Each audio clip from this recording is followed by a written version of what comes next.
Y siempre lo he creído, pero hoy de una forma muy especial creo que la palabra del Señor siempre viene en el momento oportuno. No estamos dando gracias a Dios por la vida de Mateo desde ayer. Estamos dando gracias por la vida de Mateo desde que lo concibió Luisa, que estamos orando por él.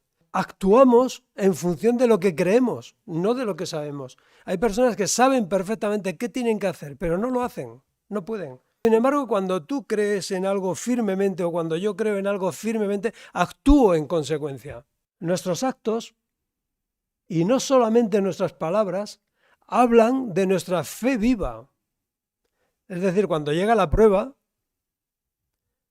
podemos ver lo consolidada y lo firme que es nuestra fe.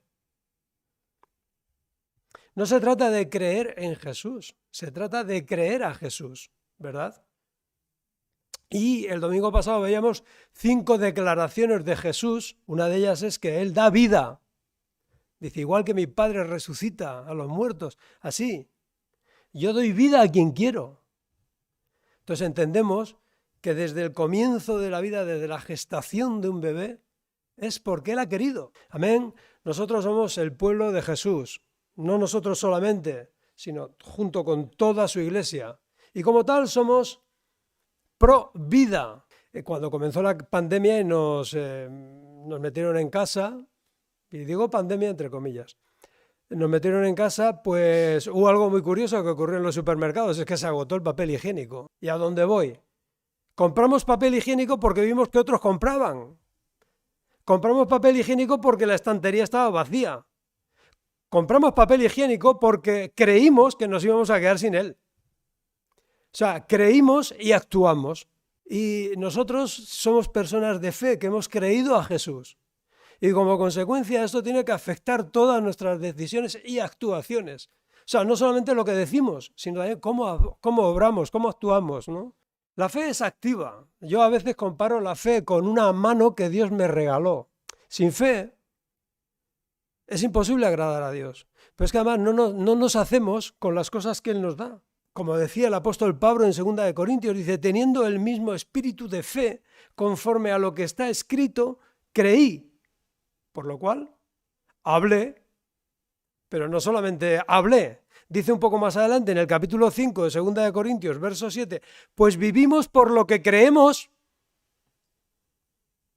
no por lo que vemos.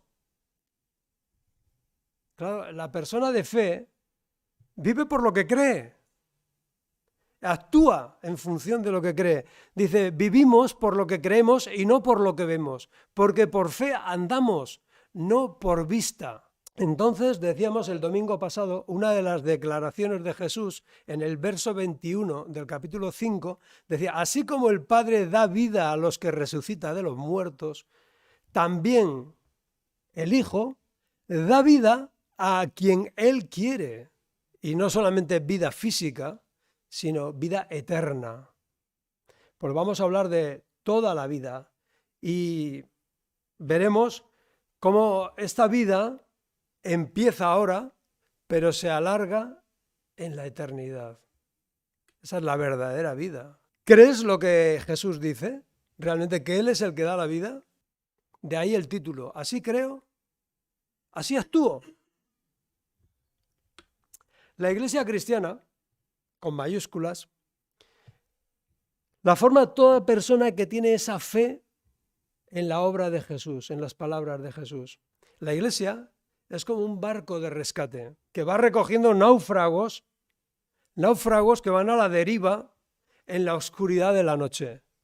Por eso la Iglesia es como una luz encendida en un monte, porque ese barco de rescate, donde lógicamente el capitán es Cristo, y nosotros solamente somos colaboradores suyos, solamente somos parte de la tripulación. Nosotros como iglesia deberíamos de ser tripulación de ese barco y no pasajeros. Es muy diferente ser tripulación que ser pasajero. Los pasajeros van en el barco, pero no tienen ninguna función, no hacen nada. ¿Podemos ir ahí? Sí, claro, podemos ir ahí. Pero el Señor no espera que seamos pasajeros de su barco. Quiere que seamos tripulación. Que estemos llamando a personas que están yendo a la deriva. ¿Pero qué es? Decimos que Jesús es redentor, ¿no? Y decimos, ¿qué es ser redentor? ¿Qué significa? Lo sabemos, es rescatar,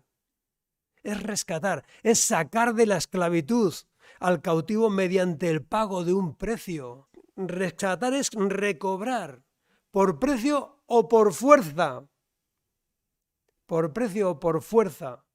lo que el enemigo ha cogido, lo que el enemigo ha apresado. Y nosotros estamos, o deberíamos estar, en esa función de derramar luz, de derramar avisos, de lanzar avisos a las personas para que se agarren a ese barco del Redentor, donde nosotros no somos los redentores, nosotros somos parte de la tripulación. Entonces, en base a todo esto, cuando él testificó, cuando él certificó que esa afirmación, esa declaración suya era real, Lázaro, pues ahí es donde Jesús da testimonio de que realmente sí, Él es la vida, Él resucita, Él tiene ese poder. Y nos vamos a ir ahí. Pero vamos a ver también que según vayamos avanzando por el pasaje, hay reacciones diferentes. Vamos allá. Nos situamos en el verso 1 del capítulo 11 del Evangelio de Juan. Hemos dado un salto, pero no os preocupéis, porque luego volveremos al 5. Un hombre llamado Lázaro, que es el azar, o Dios ha ayudado, Lázaro significa Dios ha ayudado, vivía en Betania, casa de misericordia, casa de afligidos o casa de pobres, significa Betania. Casa de afligidos, casa de pobres. ¿Con quién vivía? Con sus hermanas, con María y con Marta. María era la misma mujer que tiempo después derramó el perfume costoso sobre los pies del Señor y los secó con su cabello. Llegaremos a ese relato. Su hermano Lázaro estaba enfermo, así que las dos hermanas le enviaron un mensaje a Jesús que decía: Señor, tu querido amigo, a quien amas, aquí utiliza la palabra filios, con quien tienes afinidad, lo amas, está enfermo. Cuando Jesús oyó la noticia, dijo: la enfermedad de Lázaro no acabará en muerte, al contrario, sucedió para la gloria de Dios, a fin de que el Hijo de Dios reciba gloria como resultado de ella. La enfermedad y la muerte entraron a la humanidad por causa del pecado. Eso no quiere decir que toda enfermedad, todo virus que nos cogemos sea como consecuencia de un pecado que hemos cometido. Eso es diferente. Pero toda la enfermedad y la muerte entraron a la humanidad por el pecado. Ahora bien, la enfermedad y la adversidad pueden ser usadas por el Señor para trabajar en nuestra vida, para que veamos cuánto lo necesitamos. No queremos ser indiferentes, está claro. Queremos ser sensibles. Yo creo que el Señor, por medio de la fe, a nosotros nos convierte en personas resilientes, capaces de soportar la tempestad, pero de volver a recuperarnos. Verso 5. Aunque Jesús amaba a Marta, a María y a Lázaro, se quedó donde estaba 2 días más. Pasado ese tiempo, les dijo a sus discípulos: volvamos a Judea. Pero sus discípulos se opusieron diciendo: Rabí, hace solo unos días la gente de Judea trató de apedrearte. ¿Irás allí de nuevo? Esta es la primera reacción que encontramos, ¿verdad? Porque, ¿qué creen los discípulos? ¿Qué creen los que están con Jesús? Que le fue mal, que quisieron apedrearlo, y como consecuencia, si vuelves, ¿con qué te vas a encontrar? Te van a apedrear. Creen, y como consecuencia, ¿cómo actúan? Pues no voy, no bajamos. Pero la cuestión es que cuando Jesús manda algo, lo manda con propósito en nuestra vida. ¿Cómo sabemos la consistencia de nuestra fe si no es por medio de las pruebas?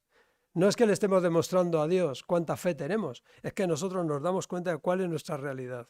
Cuando llega la prueba a nuestra vida, a quien le estamos demostrando el grado de madurez de nuestra fe no es a Dios, es a nosotros mismos, porque Dios lo sabe todo. Jesús, verso 9, Jesús contestó: cada día tiene 12 horas de luz. Durante el día la gente puede andar segura y puede ver, porque tiene la luz de este mundo. Pero de noche se corre el peligro de tropezar, porque no hay luz. ¿Y quién tiene la visión? ¿Quién tiene la visión para tu vida? ¿Quién te da la visión? Jesús.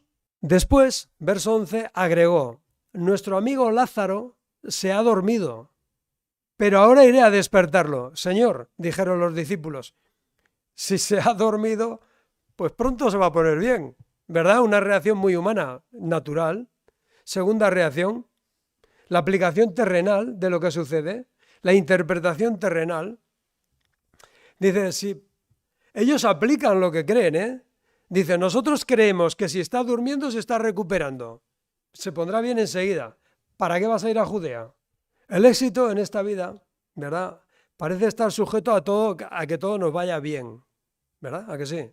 Me va bien, seguramente que estoy haciendo bien las cosas. Pero el éxito, desde la perspectiva de Jesús, es que vivamos y actuemos en fe, con su visión, ante cualquiera que sea la circunstancia que nos afecta. Ese es el éxito, según Jesús. No que no me vayan a llegar pruebas, no es que no me vayan a llegar adversidades. Bueno, pero si es que él mismo lo dijo. Dice, en el mundo tendréis aflicción. Es lo que dice que ha vencido al mundo, no que no vas a tener aflicción. Entonces, cuando tú recibes las adversidades y las superas con la fe depositada en las palabras de Jesús, estás teniendo éxito desde el punto de vista espiritual. Pero claro, los discípulos dijeron, bueno, si está dormido ya se recuperará. ¿A que sí? ¿Eh? ¿Qué hubiéramos dicho nosotros? Oye, tiene pinta de que se va a recuperar, ¿está dormido? 13. Ellos pensaron que Jesús había querido decir que Lázaro solo estaba dormido, pero Jesús se refería a que Lázaro había muerto. Por eso les dijo claramente, Lázaro está muerto. Ahora sí, ¿me habéis entendido? Pero claro, para Jesús estaba dormido. Porque Dios no es Dios de muertos, es Dios de vivos. Para Él todos estamos vivos, en esta vida y en la venidera, pero en una condición o en otra. Entonces, esa es la visión que Jesús nos transmite. La vida no se limita a lo que vemos, a lo que percibimos. Pero dice el versículo 15, y este es de los que hay que subrayar, hay que cogerlo con fosforito, versículo 15, y por vuestro bien, dice el Señor, fíjate, y por vuestro bien me alegro de no haber estado allí. ¿Para qué? Para que creáis. Porque ahora vosotros vais a creer de verdad, Dios mío. Esto, ¿cómo lo puede decir el Señor más claro? Dice, vais a ver que las palabras que yo os dije, que igual que el Padre da vida y resucita, así tengo yo el poder de dar vida, vais a verlo. Dice, y de esa manera vais a creer de verdad. Y dice el Señor, me alegro de no haber estado allí. O sea, que el Señor dijo, voy a esperar 2 días. Es que es verdad que necesitamos pasar de creer teóricamente en Jesús a creer a Jesús. ¿Verdad? Una cosa es creer teóricamente y otra cosa es actuar en fe. ¿Lo has podido ver alguna vez en tu vida? Cuando pensabas que quizás, no, bueno, yo voy a responder de esta manera, yo voy a responder de la otra, no. Cuando llega el momento de la verdad es cuando ves realmente cómo vas a responder, cómo vas a actuar, qué nivel tiene tu fe. Si estás actuando en fe, estás actuando... Y eso nos pasa a todos, ¿eh? Cuando llega la hora de la verdad, el predicador más predicador o el pastor más pastor está pasando por verdaderas pruebas y aflicciones. Y tiene que hacer uso de la fe. Incluso le temblarán las piernas. Ahora, amados hermanos, queremos que sepáis lo que sucederá con los creyentes que se han dormido o que han muerto, dice el apóstol Pablo a los tesalonicenses, para que no estéis tristes, dice, como los que no tienen esperanza. Vosotros sí tenéis una esperanza. Es muy diferente la esperanza a la ilusión. Ilusión es algo ilusorio, algo que puede que ocurra, puede que no. La esperanza tiene un fundamento. ¿Y cuál es el fundamento de nuestra esperanza? Las palabras de Jesús. Puedes tener esperanza porque Jesús lo dijo, no porque a ti se te ha ocurrido. Dice el apóstol, dice, porque si creemos que Jesús murió y resucitó, así también traerá Dios con Jesús a los que durmieron en él. Después de dejar este cuerpo, no estamos muertos. Dice el versículo 16, y aquí aparece un personaje que aparece un par de veces en los evangelios, que se llama Tomás. Tomás es un discípulo, es un apóstol, ¿verdad? Y el apodo es Dídimo, o lo que es lo mismo, gemelo. Tomás, al que apodaban el gemelo Dídimo, les dijo a los otros discípulos, vamos nosotros también, vamos a Judea y moriremos con Jesús. Esta es la tercera reacción, ¿verdad? Tomás, de una forma natural, dice, venga, anda, vamos nosotros con Jesús y que nos maten a todos. Puesto en idioma del 2024, dice, anda, sí, ala, vámonos, todos para Judea, verás la que nos espera allí, ¿verdad?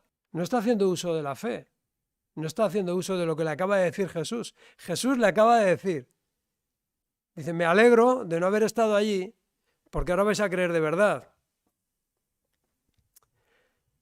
Es una reacción pues que está afectada por el temor al entorno, ¿os acordáis, no? Es decir, estamos en una pandemia, falta el papel higiénico, algo va a pasar.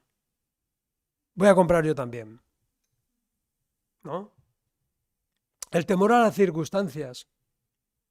¿Cuántas personas viven continuamente en un temor infundado? Actúan, hacen cantidad de cosas a lo largo del día que no tienen ningún fundamento, pero las hacen por temor a qué sé yo qué. A una noticia. Hoy en día las noticias, ¿verdad?, son alarmantes. Bueno, pues debemos de afrontarlas con fe. Es decir, la última palabra la tiene el Señor. Verso 17. Cuando Jesús llegó a Betania, le dijeron que Lázaro ya llevaba 4 días en la tumba. Betania quedaba solo a unos pocos kilómetros, 3 kilómetros de distancia.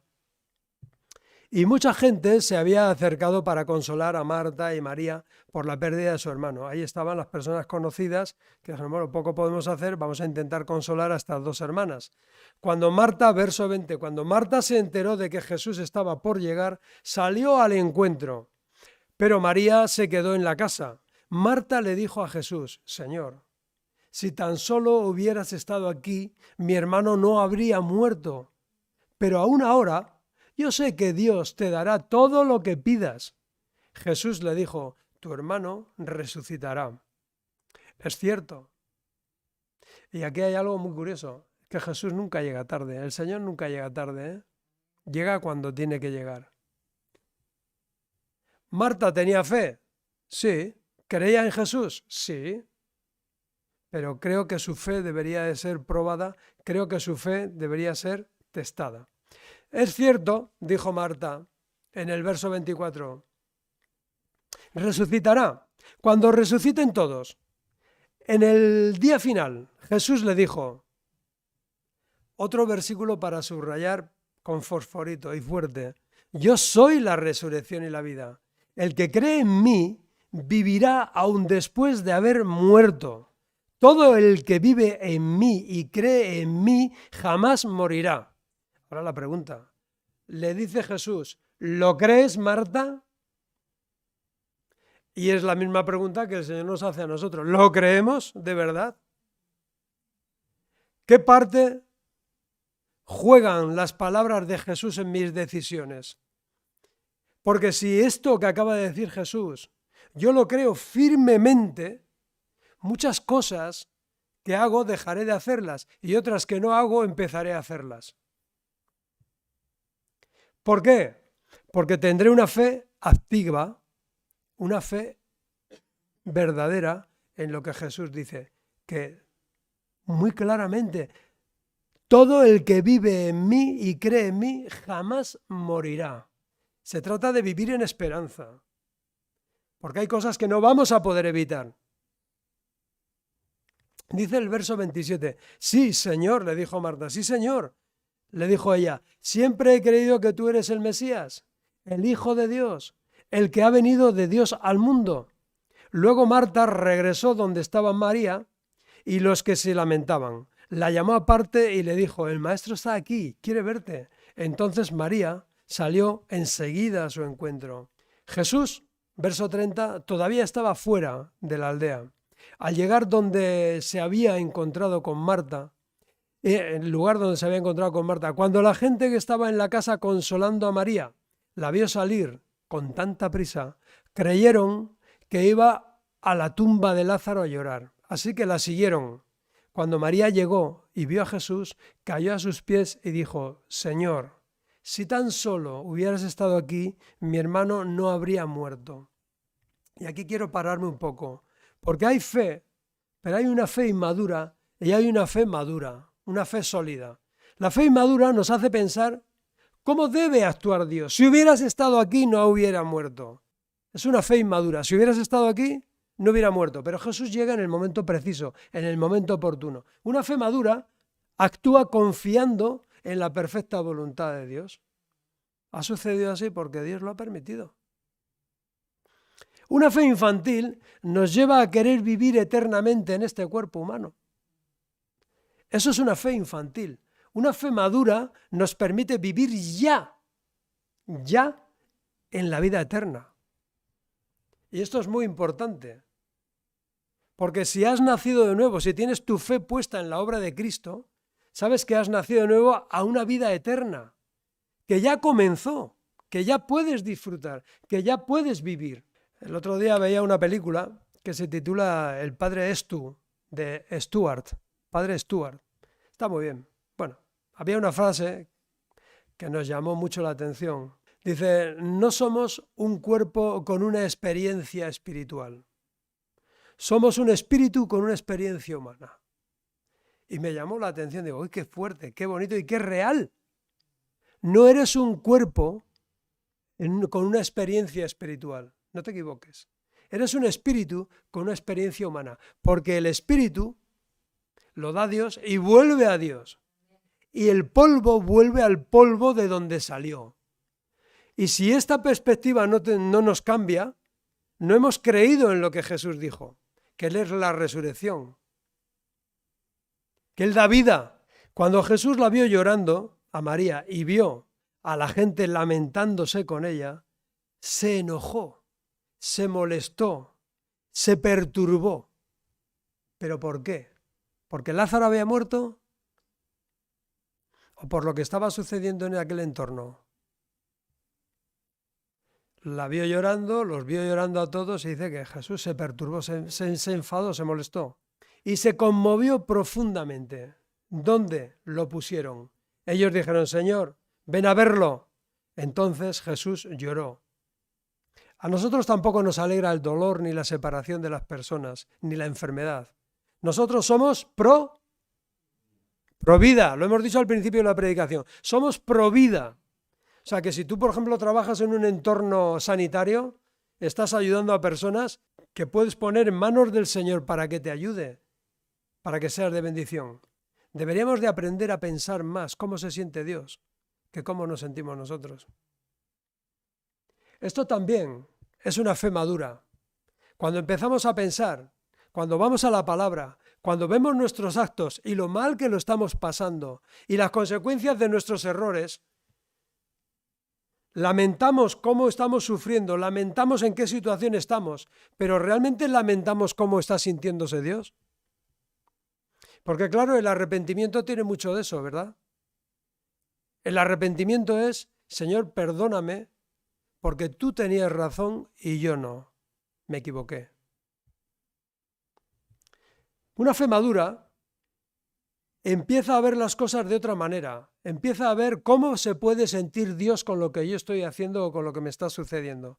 Y Jesús llora con los que lloran. Y Jesús nos pide que lloremos con los que lloran. Por supuesto que las consecuencias de la enfermedad, que las consecuencias de la muerte, que las consecuencias del pecado van de la mano. Verso 36. La gente que estaba cerca dijo, mirad cuánto le amaba. Bueno, aquí tenemos otras dos reacciones. Unos dicen, mirad cuánto le amaba porque lo ven llorando. No saben realmente por qué está llorando, ¿verdad? Porque puede ser de pura tristeza por ver cómo están ellos. Pero dice, mirad cuánto lo amaba.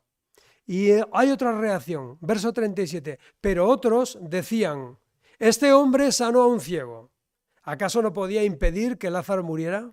¿Ves? Esta es la típica pregunta inmadura de las personas. ¿Cómo permite Dios que haya tanta enfermedad y haya guerras en el mundo?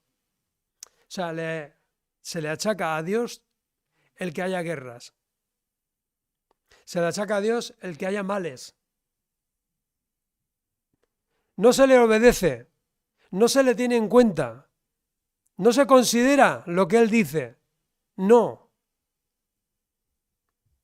Pero se le achacan las consecuencias de nuestros errores, las consecuencias de nuestras malas acciones. Sanó al ciego, ¿por qué no podía haber sanado a este, verdad? Jesús, verso 38, todavía estaba enojado cuando llegó a la tumba, una cueva con una piedra que tapaba la entrada. Corred o quitad o moved la piedra a un lado, les dijo Jesús. Entonces Marta, que acababa de decir poco antes que creía que él era el enviado de Dios, que creía que él era el Mesías, ¿os acordáis que lo hemos leído? Dice, yo soy la resurrección. Y dice, sí, tú eres el Mesías, tú eres el enviado de Dios. Fijaros bien lo que dice. Cuando Jesús dice, corred la piedra, dice, Señor, hace 4 días que murió, debe haber un olor espantoso. ¿Dónde quedó la fe? ¿Qué tipo de fe tenía Marta? Si Jesús le dijo, Lázaro va a resucitar. Si él dice, quita la piedra, quita la piedra. Jesús no nos pide que hagamos su parte. El que da la vida es Él. Pero a nosotros, ¿qué nos está pidiendo? Que movamos las piedras. Que movamos la piedra. Cuando somos parte de su tripulación, cuando somos parte de su actividad, nosotros estaremos moviendo piedras. Y ahora veremos dónde veo yo piedras en esta vida. Pero Él no quiere que hagamos su parte, ni nos lo va a pedir. Quiere que movamos la piedra, que es la parte que a nosotros nos toca. Jesús respondió a Marta y le dijo, ¿pero no te dije que si crees verás la gloria de Dios? En esa conversación hay frases y palabras de Jesús tan poderosas que la única respuesta es que me lo creo o no me lo creo. Y si me lo creo, actúo en consecuencia. Y si no me lo creo, pues actuaré en base a otras cosas que creo. ¿No? Marta dice, sí, tú eres el Mesías, Él resucitará en el día postrero, etcétera, etcétera. Pero Jesús le está diciendo, pero no te dije que si crees verás la gloria de Dios. Hay una gran conexión entre la gloria de Dios y los propósitos de Dios. Y hay una gran conexión entre poder ver la gloria de Dios y que obedezcamos a lo que Dios nos está demandando. Así que, verso 41, corrieron la piedra a un lado, entonces Jesús miró al cielo y dijo, Padre, me gozo o te doy gracias por haberme oído. Tú siempre me oyes, pero lo dije en voz alta por el bien de toda esta gente que está aquí, para que crean que tú me enviaste. Entonces Jesús gritó, Lázaro, sal de ahí, sal fuera. Y el muerto salió de la tumba con las manos y los pies envueltos con las vendas del entierro y la cabeza enrollada en un lienzo, en el taliz. Jesús les dijo, quitarle las vendas y dejarlo ir. Y aquí hay mucha gente que leyendo este texto dice, ¿y cómo salió? ¿A saltos? ¿Salió flotando? ¿Salió un palmo por encima de la tierra? Mira, si quieres seguir pensando en eso, no te sirve de nada todo lo que has oído esta mañana, porque la fe no va de ahí. La fe va de creer que Cristo da vida, que Cristo resucita muertos, que Cristo está deseando rescatar a personas y traerlos de la muerte a la vida, que es lo que dice la palabra. Y Él lo que nos está invitando a nosotros es a que movamos las piedras.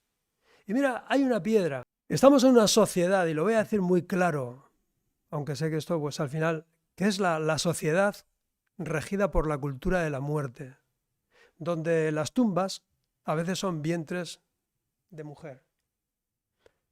donde los muertos todavía no han visto la luz. Esta semana se ha cambiado la Constitución en Francia para apoyar el aborto libre, para que sea algo firme. Creo que la sociedad occidental en la que nos movemos pagará las consecuencias de todo lo que se está haciendo.